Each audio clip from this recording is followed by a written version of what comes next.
The sea boiled, and something massive pulled back with the force of a freight train. The ship groaned, the crew screamed. Then it hit. Not a fish, not a tuna, a monster. Hundreds of meters below, in the crushing blackness, a shadow had taken the bait. It was too strong, too fast, and now it was angry. This isn't just a story about fishing. It's about obsession, about men who stare into the abyss and pull something terrifying to the surface. Brace yourself. This is not your average catch. This is war. The deck trembled before anyone understood why. At first, it was only a vibration, small, uncertain, like the ocean whispering beneath the hood. But then the line snapped forward, pulled so violently that the metal rings along the rail screamed in protest. Shouts erupted across the deck as the crew lunged toward the cable, boots sliding on wet steel. The morning light was pale and cold, barely strong enough to cut through the mist rolling off the waves. But even in that dimness, they could see it. Something enormous was dragging the ship sideways. The winch groaned as if straining under its own fear. The men gripped the railing, muscles locking, breath frosting in the air. Nobody knew what it was, only that whatever lurked in the deep had enough power to twist a vessel of iron. In that moment, surrounded by the endless blue, they could feel the ocean holding its breath with them. Something was rising from below, and it was bigger than anything they had prepared for. Dawn broke like a whisper across the sea. The sky glowed faintly orange, casting long shadows across the deck as the ship pushed deeper into open water. Its iron hull creaked under the swell, each wave slapping against its side like a quiet warning. 3 men stood at the bow, silhouettes wrapped in dark blue raincoats. Yellow hoods pulled low, eyes locked on the horizon. Their faces were weathered, expressionless, carved by years of salt and silence. Behind them, the winches hummed to life, cables uncoiling with a metallic hiss. Beneath their boots, the vessel throbbed like a living beast, its engines churning forward into the unknown. They didn't speak. They didn't need to. The ritual had begun, bait rigged, hooks prepped, silence stretching as wide as the sea itself. Somewhere below, in the cold black belly of the ocean, something stirred. Not a ripple, not a breeze, only the feeling that they were being watched. The line between hunter and hunted had never been thinner. The sonar chirped sharp, rhythmic pulses echoing through the steel walls like a countdown. Each ping mapped the dark world below, revealing shadows that flickered just beyond reach. The men moved with practiced calm, stepping between coils of thick line and rows of glinting hooks. Longline fishing was not for the impatient. It was for those who understood silence, those who knew how to wait and when to strike. With hands wrapped in rough gloves, they baited hundreds of hooks with oily precision, casting them into the churning depths like whispers into the void. The sea accepted each one without resistance. No splash, no sign, only a vast, endless blue that devoured all trace of motion. One fisherman paused, his eyes narrowing at the sonar screen. A blip, then another. A slow-moving cluster, large, deliberate, deep.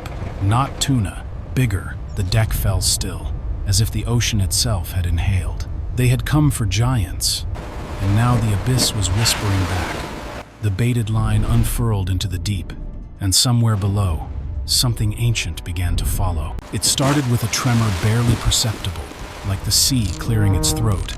Then came the jolt. The cable snapped taut with such violence it lifted off the deck, slashing through the air like a whip.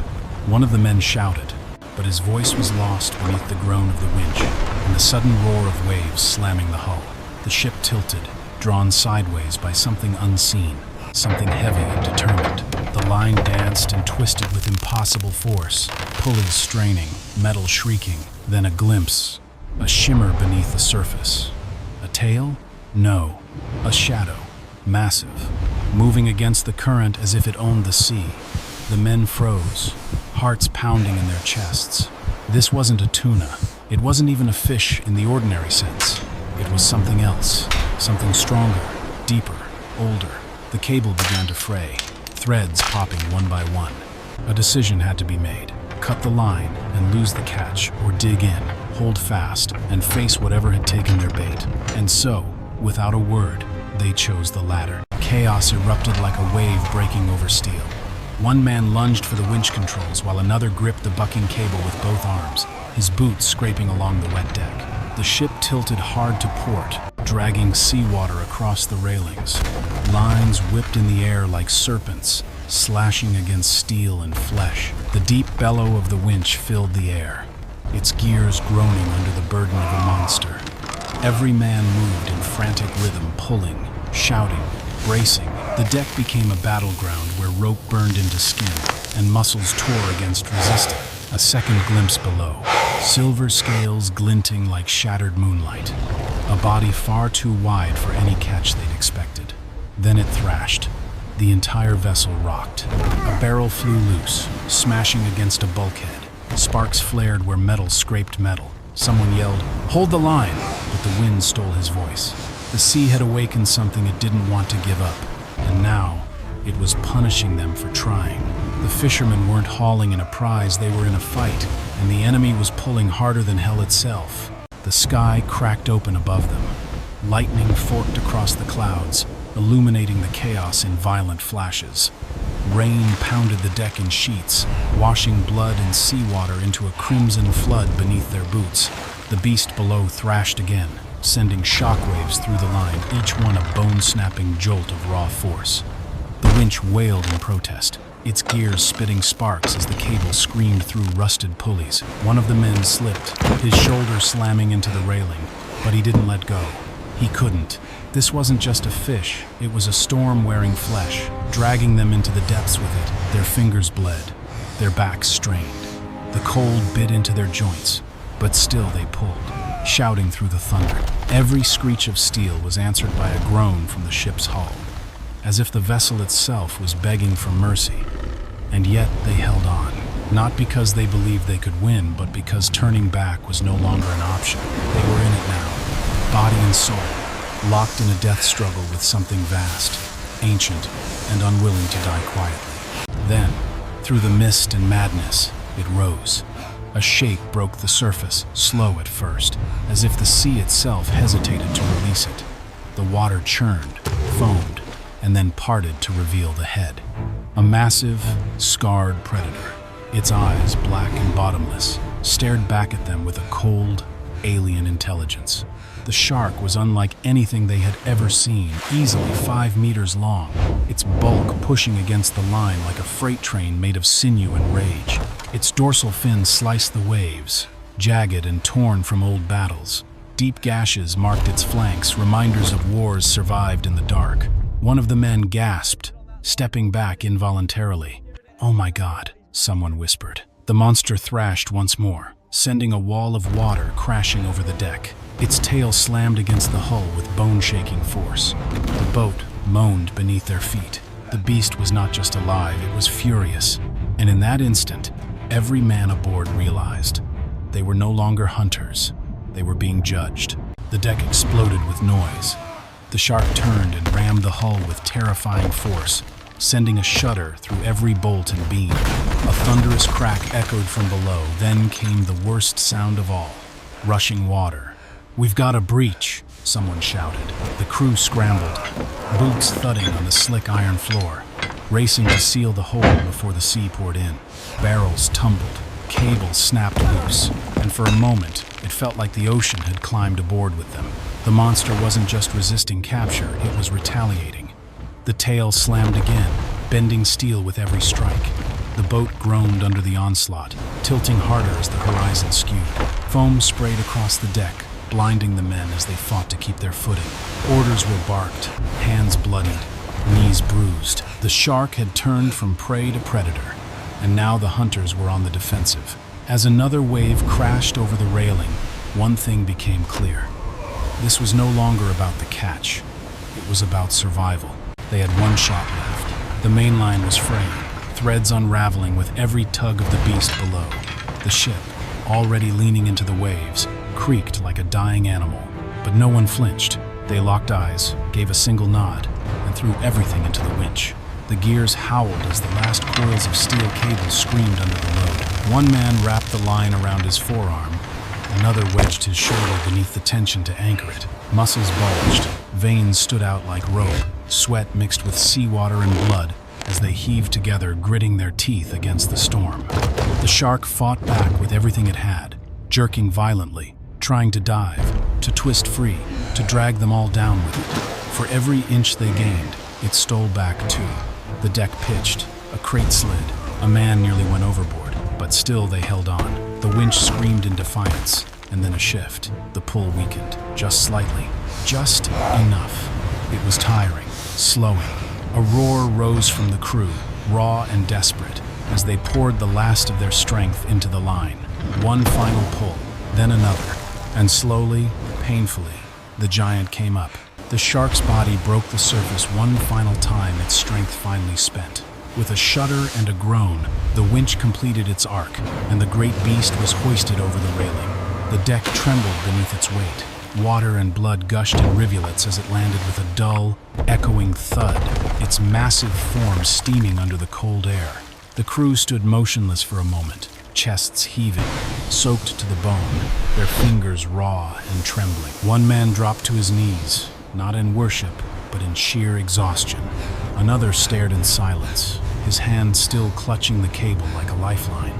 Around them, the ocean was quiet again, as if conceding defeat. The storm had passed, but the cost was carved into their bodies and etched into the dents along the hull. No cheer rose, no fist was raised. The victory was not a moment of glory, but of survival.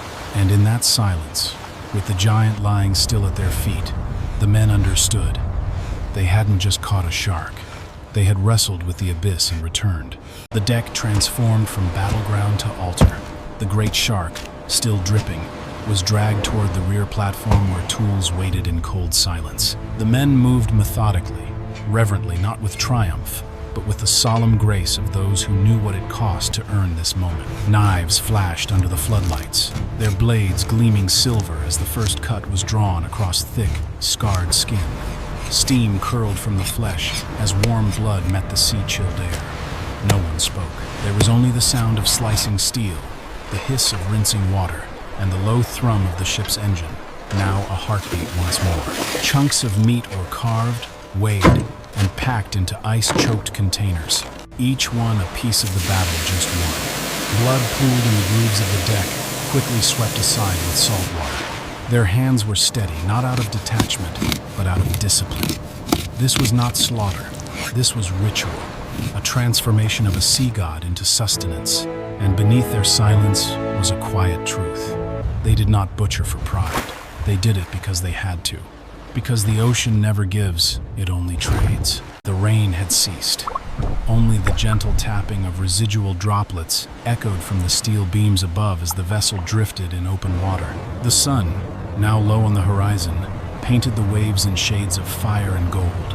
On the deck, the men sat slumped against crates, their bodies slack but their eyes still sharp. Steam rose from the coffee in their calloused hands, mixing with the salty breath of the sea. No words were exchanged, none were needed. The silence between them was not emptiness, but understanding. Around them, the shark's remains were sealed in ice, the deck rinsed clean, and the tools put away. Yet the memory lingered like the ache in their shoulders and the sting of salt in their cuts. The ocean, quiet once more, offered no apology, no acknowledgement. But in its stillness, there was respect. The crew stared into the distance where sky met sea, the line between them blurring like the line between predator and prey. In that golden hush, they were no longer fishermen. They were survivors, and the sea, for now, had let them go. As the coastline emerged from the haze, so too did the sound of life, distant voices, the bark of seagulls, the low hum of the harbor waking up. The ship, scarred but steady, crept into port like a wounded beast returning from battle. On the dock, villagers gathered, children pointed, old men removed their caps. Word had already spread. They'd brought something back, something massive. The crew remained quiet, eyes shadowed beneath salt-stiffened hoods, watching as the harbor crane lifted the shark from the hold. Gasps rippled through the crowd as the creature's size was revealed in full, its lifeless form suspended midair, glistening like a relic from another world. It wasn't just a catch, it was a symbol of defiance, of survival, of the endless duel between man and ocean.